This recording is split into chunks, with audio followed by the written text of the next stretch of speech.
Hello, everybody. This is Waldorf, And this is Statler. and today we're going to be talking about the kind of a wrap up of the Colonial Carnage 5. It's not V for victory.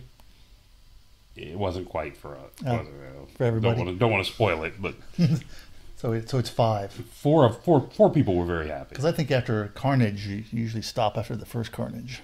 No, you go back for more Carnage. You go for more Carnage? Always Okay. want more Carnage. Mayhem at the Muster. Yep, this was the 9th Age team event. Fantastic tournament, run by Todd. Did a great job with this one.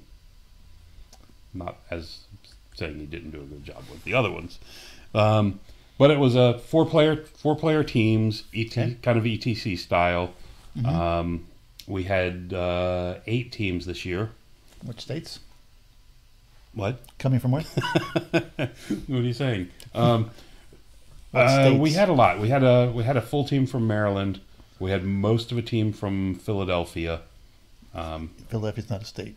Whatever. Pennsylvania. There you go. A team from Pennsylvania.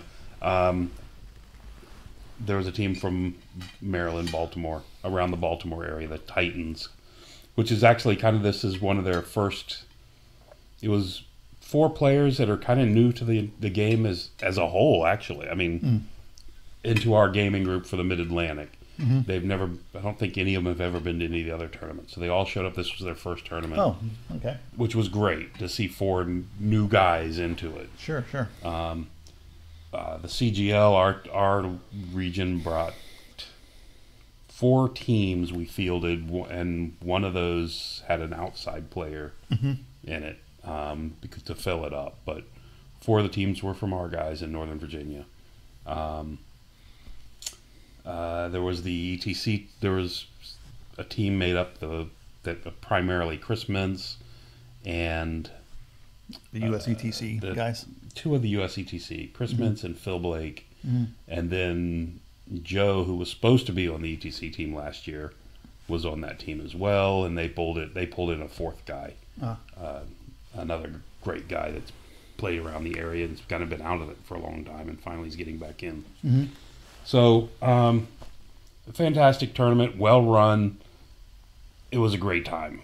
We're going to run it again next year around the same time, and hopefully we'll pull in at least 2 more teams. Mm-hmm. I would love to see 12 teams, but if we can when we get to 10, I think that'll be great. Right. The South Carolina was completely unrepresented in this, and they hold big tournaments every year. So I'm just, we need to pull at least 1 or maybe 2 teams out of that area. Out of the Carolinas? At least North Carolina. Yeah. South Carolina brought, I think, 2 players up, and then they picked up 2 mercenaries to help them out. Oh, okay. Great guys, but it's a decent trip for them, 6 hours or so. Yeah. Well, it's not different from the guys from Pennsylvania. No, it's about the same actually.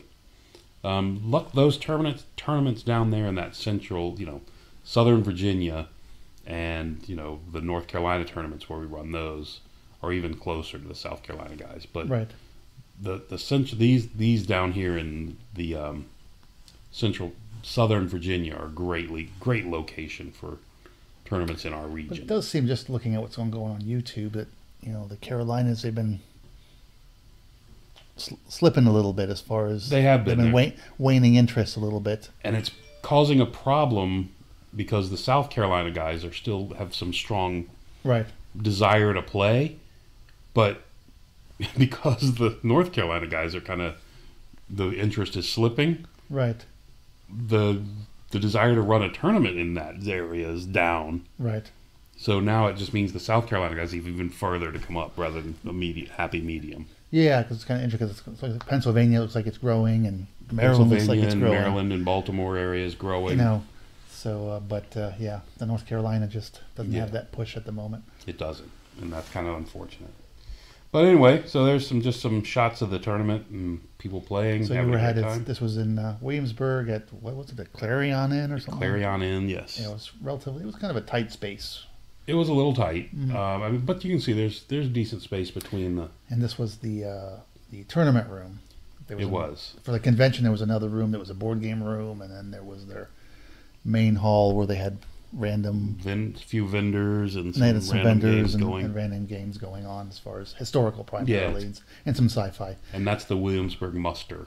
Yeah, Is that? and there was also a small 40K tournament on the other side of There this was. room. I don't think any of the pictures covered it, but Yeah. off to one side of this room, I think there was. It was actually funny there because you go, see about in the back corner. yeah, there were actually more 9th Age players than there were 40K players. Correct. And the tournament was larger, which is kind of not what you'd expect, but kind of the opposite of you what never you would know. I expect. was wondering where this guy got that bag.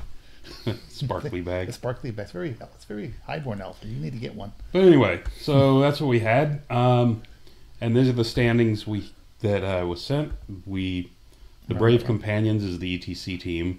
Mm-hmm. They pulled out way ahead. They pulled out with full points in the first round. Green Dragons actually did fantastic. That's the Pennsylvania team. That's the Pennsylvania team. This was one of our CGL teams. So Virginia, and Virginia's the other. Okay. The CGL 1 team. Black Company was kind of a random team. That was the mix. This was kind of almost an entire mercenaries. The mixed team. Okay. Yes, and then the Titans are the guys from Baltimore area. Okay, the new guys. So, and then you can see going through the standings, Brave Companions. Now your first 3 rounds, you had min-max points. First 3 rounds we capped at 60 and minimum of 20. Okay.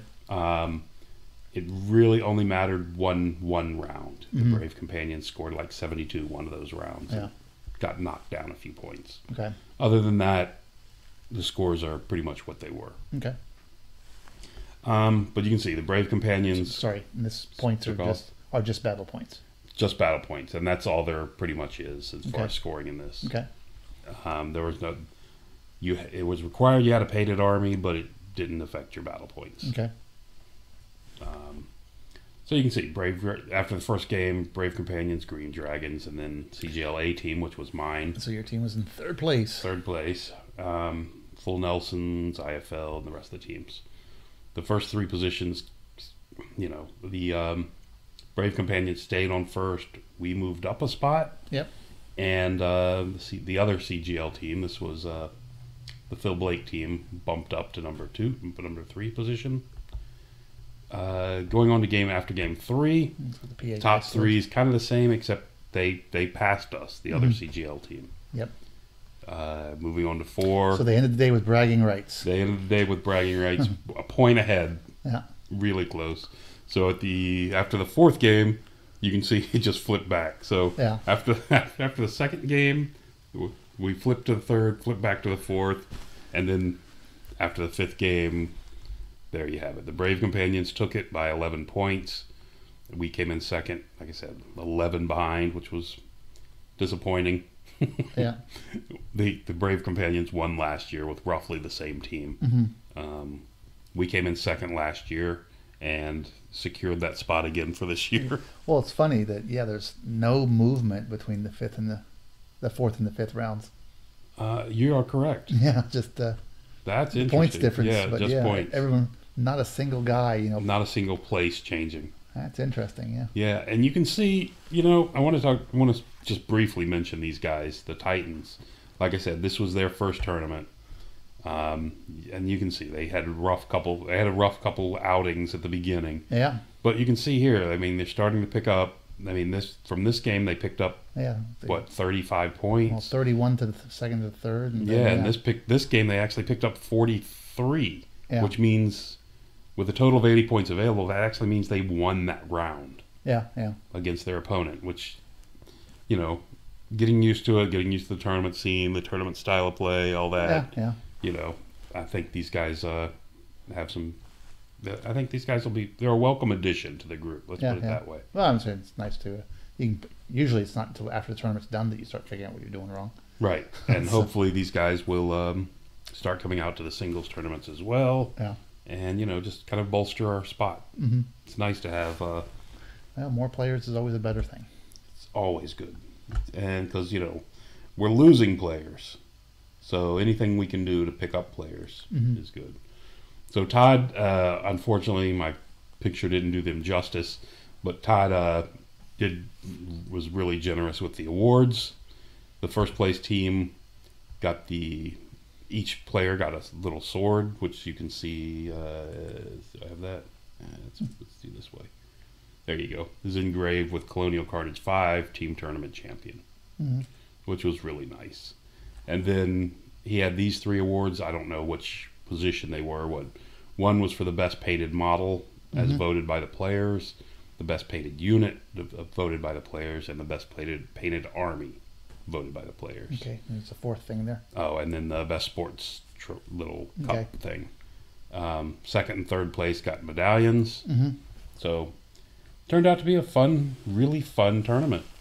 I would definitely recommend it for everybody, and would love to see. You guys tested for doping to make sure that no one was on any performance enhancing.